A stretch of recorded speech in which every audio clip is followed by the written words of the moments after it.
Peri hutan ini datang ke sebuah pondok bersama dengan burung gagaknya dan mengintip di jendela. Lalu ia pun berkata kepada bayi itu, "Karena ulah ayahmu, kasihan kau menjadi korban." Lalu bayi itu tertawa melihat kedatangan si peri hutan. Melihat si bayi tertawa, peri hutan itu pun mencoba menakutinya. Tapi lagi-lagi si bayi pun kembali tersenyum melihatnya. Lalu peri hutan itu pun pergi dari situ. Esok harinya bayi ini terlihat menangis dengan kencang. Lalu salah satu peri mendatanginya dan bertanya kenapa dia menangis. Dan peri yang lain pun menjawab sepertinya dia lapar dan beri dia makanan. Mendengar itu, lalu sang peri biru pun langsung menuju keranjang makanan dan mencoba mencari makanan untuk si bayi. Dan burung gagak yang melihat itu pun merasa bingung karena si peri biru malah mengambil 2 ikat wortel dan memberikan dan meletakkan di atas bayi tersebut. Si burung gagak yang melihat itu pun merasa kesal atas apa yang dilakukan oleh para peri tersebut. Dan sang peri hutan yang mendengar tangisan kencang si bayi lapar pun merasa sangat terganggu. Lalu ia berkata kepada si gagak dia haus, tapi para peri itu begitu bodoh. Malam harinya para peri penjaga itu terlihat asik tidur, sementara di sisi lain sang bayi pun terdengar terus menangis karena haus dan lapar. Kemudian terlihat dari jendela burung gagak itu datang membawa bunga dan berisi air. Kemudian burung gagak itu mendekati sang bayi. Ternyata si burung gagak disuruh oleh peri hutan untuk memberikan si bayi makanan dan minuman. Lalu itu terjadi bertahun seterusnya dan si peri hutan terlihat selalu mengawasi sang putri Aurora dari kejauhan. Karena tak percaya dengan peri-peri bodoh dan tak bisa mengurus anak dan menjaganya. Bahkan ia selalu berusaha menjahili para peri tersebut yang terlalu sibuk dengan makanannya. Dan tak terlalu memperdulikan si putri Aurora yang masih kecil dan sedang bermain mengejar kupu-kupu. Lalu peri hutan melihat sang putri sedang berada dalam bahaya dan berlari menuju pinggir tebing.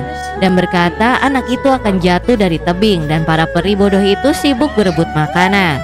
Dan terlihat si anak masih terus berlari mengejar kupu-kupu. Si gagak yang melihatnya pun panik dan menoleh ke arah peri hutan.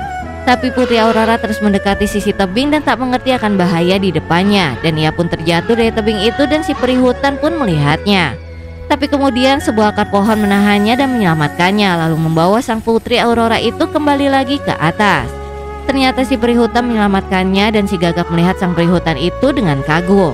Meskipun ia yang mengutuk si putri Aurora, ternyata ia masih mempunyai sisi hati yang baik di dalam dirinya. Tapi tak mau memperlihatkan kebaikannya.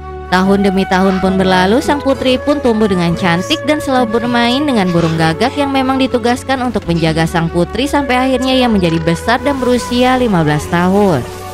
Dan pada suatu ketika sang putri ingin mencari tahu tentang dirinya dan berjalan mendekati hutan larangan.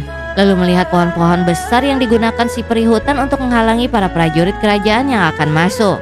Dan si peri hutan pun selalu menjaganya dari kejauhan. Tapi kemudian 2 orang prajurit melihat putri Aurora dari kejauhan dan menyangka bahwa itu peri hutan dan bersiap untuk membunuhnya. Lalu peri hutan menyuruh pria itu untuk menghalau prajurit dan merubahnya menjadi serigala. Kemudian peri hutan mendekati putri Aurora itu dan membuatnya tertidur dan menyembunyikannya ke tempat yang aman. Di sisi lain si pria yang menjadi serigala itu pun mencoba menakuti dan membuat para prajurit itu mundur dan menghalaunya ke suatu tempat terbuka. Dan tanpa disadari oleh mereka, di sana telah berdiri sang peri hutan menunggu mereka. Lalu mengangkat kedua tangannya dan dengan kekuatannya ia pun membuat para prajurit itu melayang di udara. Sembari memainkan mereka dengan sihirnya sampai membuat senjata prajurit itu berjatuhan dan kemudian menabrakkan mereka kembali. Sampai akhirnya mereka pun dikalahkan dan tak berdaya. Setelah itu si peri hutan pun membawa sang putri yang masih tertidur pergi memasuki ke dalam hutan larangan untuk menghindari bahaya yang akan menimpanya dari para prajurit yang mengira si putri Aurora adalah si peri hutan. Di sisi lain sang raja sangat marah akan kegagalannya membunuh Maleficent. Dan ia pun mencabut belatinya lalu teringat akan masa kecilnya bahwa si peri hutan merasa sakit atas cincin besi yang waktu itu dipakai di jarinya dan saat berjabatan tangan. Kemudian sang raja pun menyuruh para prajurit untuk mengumpulkan semua pandai besi. Lanjut ke pas selanjutnya ya.